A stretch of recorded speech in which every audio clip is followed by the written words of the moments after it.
Hi friends, आप सभी का आपके अपने यूट्यूब चैनल यूपीएससी इन्फो 24 में स्वागत है।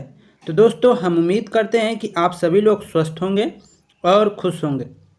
फ्रेंड्स, ये जो वीडियो है ये पीजीटी नागरिक शास्त्र का भाग 92 है। तो अगर आप टीजीटी, पीजीटी और एलटी ग्रेड की तैयारी कर रहे हैं तो ये वीडियो आपके लिए है। स्टार्ट करते हैं आज का पहला नंबर क्वेश्चन, जो 51 नंबर से शुरू हो रहा है।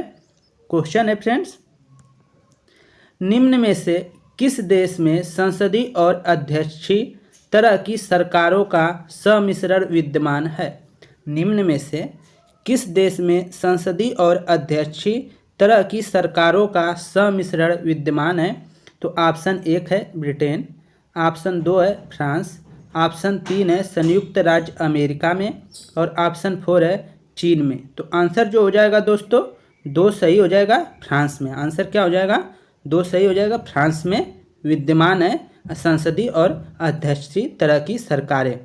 तो ऑप्शन अगला देखते हैं, व्याख्या देख लेते हैं पहले। फ्रेंच संविधान के द्वारा देश में संसदीय तथा अध्यक्षीय सरकार की शासन प्रणाली लागू की गई है। फ्रेंच मतलब फ्रांस संविधान के द्वारा देश में संसदीय और अध्यक्षीय सरकार की शासन प्रणाली लागू की गई है, जिसे अर्ध राष्ट्रपति शासन पद्धति भी कहते हैं। इसमें राष्ट्र ने स्वयं को एक अविभाज्य, लोकतांत्रिक, धर्मनिरपेक्ष और सामाजिक गणराज्य घोषित किया है। आगे देखिए 52 नंबर क्वेश्चन, अंतर्राष्ट्रीय संबंधों में यथार्थवादी सिद्धांत 3 मान्यताओं पर आधारित है। निम्न में से कौन सी एक आधारभूत मान्यता नहीं है? अंतर्राष्ट्रीय संबंधों में यथार्थवादी सिद्धांत 3 मान्यताओं पर आधारित है। निम्न में से कौन सी एक आधारभूत मान्यता नहीं है? ऑप्शन 1 है राजनेता अपने राष्ट्र हितों की आकांक्षा करता है और उससे आगे बढ़ाता है।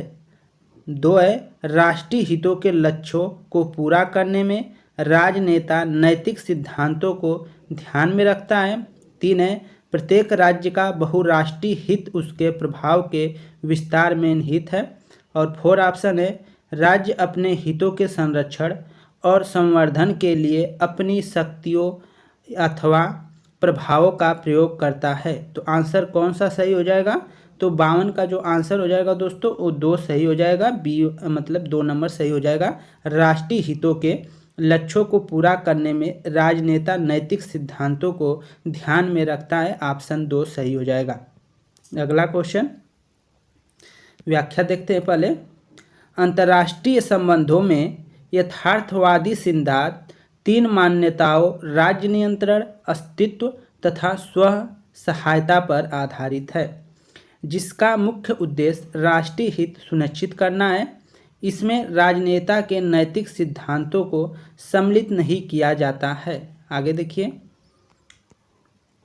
53 नंबर क्वेश्चन, निम्न में से कौन अंतर्राष्ट्रीय संबंध में राज्य के केंद्रीय महत्व का पर सहमत नहीं है? निम्न में से कौन अंतर्राष्ट्रीय संबंध में राज्य के केंद्रीय महत्व पर सहमत नहीं है? ऑप्शन 1 है बहुलवादी, ऑप्शन 2 है यथार्थवादी, ऑप्शन 3 है नव यथार्थवादी और ऑप्शन 4 है संरचनात्मक यथार्थवादी।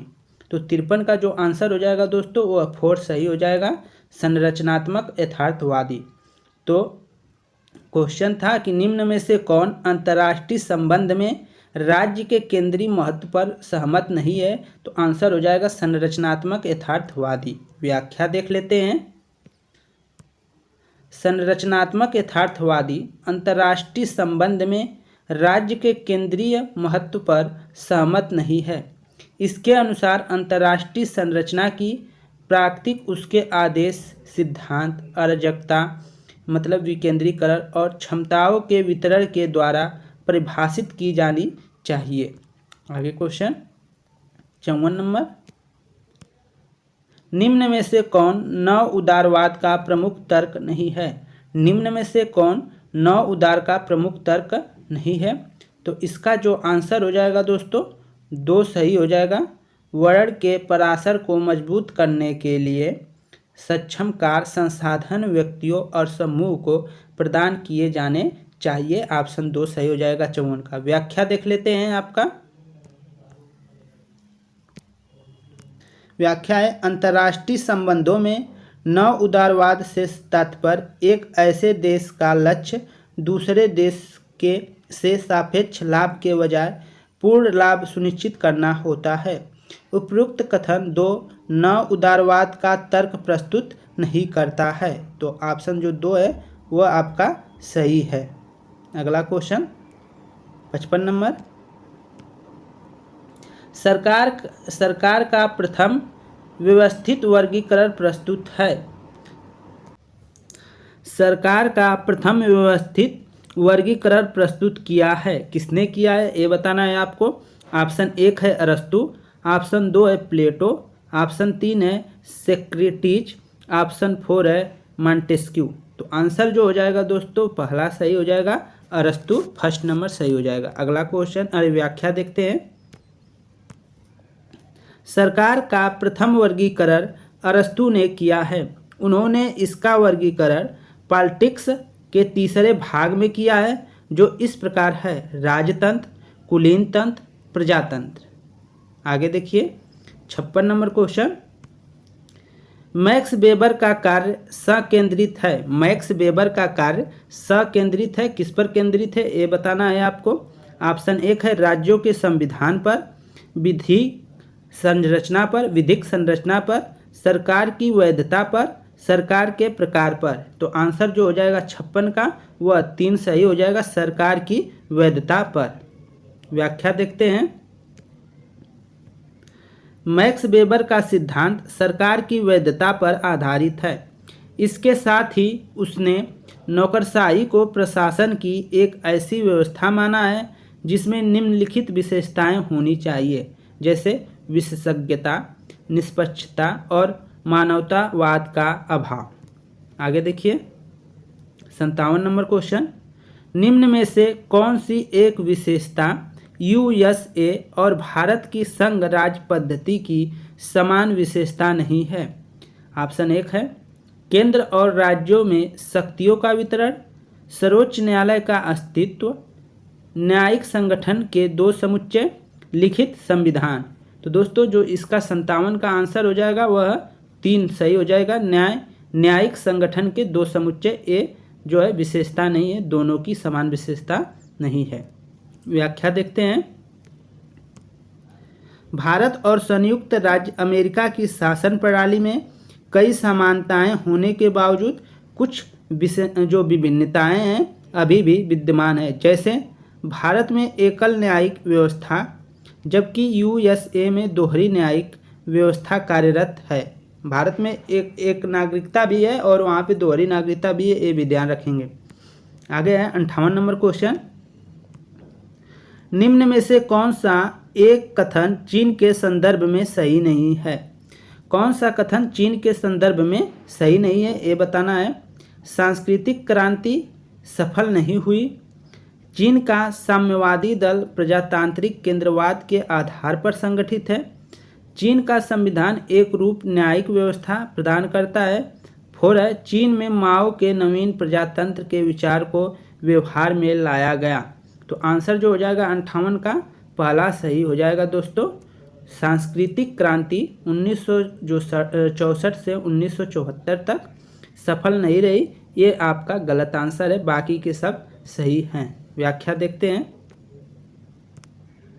चीन एक समाजवादी गणतांत्रिक देश है जहां वर्ष 1964 से 1974 तक सांस्कृतिक क्रांति चली, फलस्वरूप यह असफल भी हुई। अन्य सभी कथन सही हैं। आगे देखिए 59 नंबर। निम्न में से कौन सा समुच्चय राजनीतिक विज्ञान के विशेष क्षेत्र को परिभाषित करता है। ऑप्शन 1 है राज्य सरकार, विधि, प्रथा और संस्कृति। ऑप्शन 2 है संप्रभुता सरकार, बाजार, राजनीतिक दल और सामाजिक वर्ग। राज्य सरकार, विधियाँ, सभ्य समाज और राजनीतिक दल। राज्य मूल्य सरकार, निर्णय निर्माण और राजनीतिक दल। तो 59 का जो आंसर हो जाएगा दोस्तों 4 सही हो जाएगा, राज्य मूल्य, सरकार, निर्णय निर्माण और राजनीतिक दल, इसके जो आंसर है डी सही हो जाएंगे। आगे चलते हैं, व्याख्या देखते हैं। राजनीतिक विज्ञान के विषय क्षेत्र के अंतर्गत राज्य मूल्य, सरकार, निर्णय निर्माण तथा राजनीतिक दल आते हैं, जो कि राजनीतिक विज्ञान के विषय क्षेत्र को परिभाषित करते हैं। आखिरी क्वेश्चन, राजनीतिक विज्ञान में व्यवहारवाद एक प्रवृत्ति थी जिसने राजनीतिक विज्ञान में व्यवहारवाद एक प्रवृत्ति थी जिसने राजनीतिक विज्ञान को मानव प्राकृतिक पर आधारित किया, राजनीति विज्ञान को प्राकृतिक विज्ञान में बदलने का प्रयास किया, शक्ति की अवधारणा को अप्रक्रिया की अवधारणा के लिए अस्वीकार किया, व्याख्या को प्रतिमानों के लिए प्रतिस्थापित किया। तो 60 का कौन सा आंसर हो जाएगा दोस्तों? 2 सही हो जाएगा। 60 का 2 सही हो जाएगा आंसर। राजनीतिक विज्ञान में व्यवहारवाद एक प्रवृत्ति थी जिसने राजनीतिक विज्ञान को प्राकृतिक विज्ञान में बदलने का प्रयास किया। व्याख्या देखते हैं। राजनीतिक विज्ञान में व्यवहारवाद एक ऐसी प्रवृत्ति है जो राजनीतिक विज्ञान को प्राकृतिक विज्ञान में बदलने का प्रयास करती है। व्यवहारवाद राजनीतिक विज्ञान में क्रांतिकारी विचारों को जन्म देने वाला दृष्टिकोण है, क्योंकि मूल्यों पर आधारित विचारधारा के अनुरूप राजनेता जनता का समर्थन हासिल करना चाहते हैं या करते हैं। तो फ्रेंड्स, ये 10 क्वेश्चन यहीं पे समाप्त होते हैं।